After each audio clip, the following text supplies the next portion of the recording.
It's a story NewsNation has been closely monitoring for the last few weeks, the security of the nation's power grid after an attack on a North Carolina substation that left tens of thousands in the dark.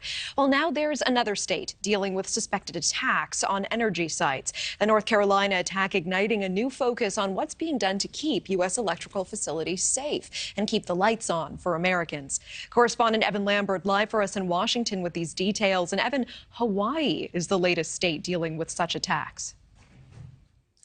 Yeah, Natasha, we obtained a new warning shared among federal law enforcement and industry leaders saying possible arsons at power stations are happening in Hawaii. And this comes right after our reporting helped begin a federal review of the physical security of the whole grid.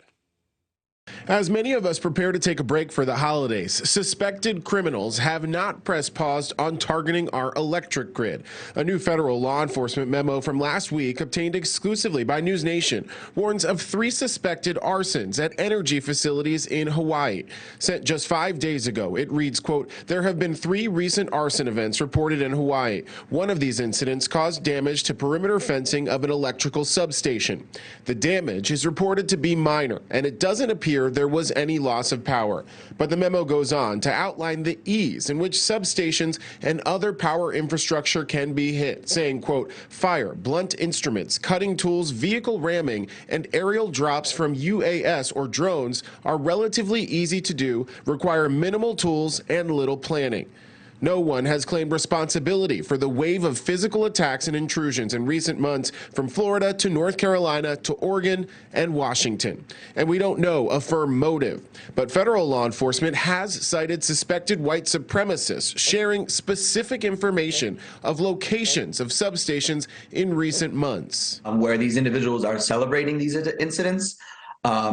Again, they might not claim responsibility for it, but they are happy that it is happening. And we are seeing kind of an uptick in the propaganda and the discussion around these sorts of attacks. Callum Farley, extremism researcher at the Anti-Defamation League, says particularly white supremacists subscribe to a set of ideas known as accelerationism, essentially causing chaos to intensify racial conflict with the goal of building the world they want to see in the aftermath. So for them, what they see is by disrupting the system, in this case, the power grid, they're able to kind of, in their belief system, wake people up to what's currently going on in society. But it's not just physical attacks the grid is vulnerable to. In its 2021 annual report, Hawaiian Electric, the provider of power for 95% of the Hawaiian Islands, recognized a threat to security with an emphasis on cyber, noting, quote, "The company may be subject to information technology and operational system failures, network disruptions, cyber attacks, and breaches in data security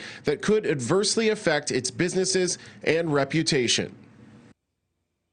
Hawaiian Electric tells us it believes at least 2 of the suspected arsons were in fact associated with homeless encampments close to several of their facilities.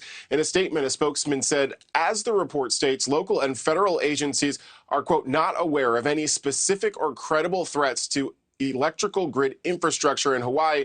The physical security of our grid is a top priority of Hawaiian Electric, and we work closely with law enforcement and report all suspicious incidents." Natasha? All right, Evan Lambert staying on top of this story for us from D.C. Thank you very much. Thank you for watching. Go to newsnationnow.com to find NewsNation on your television provider. And don't forget to click the red subscribe button below to get more of NewsNation's fact-driven, unbiased coverage.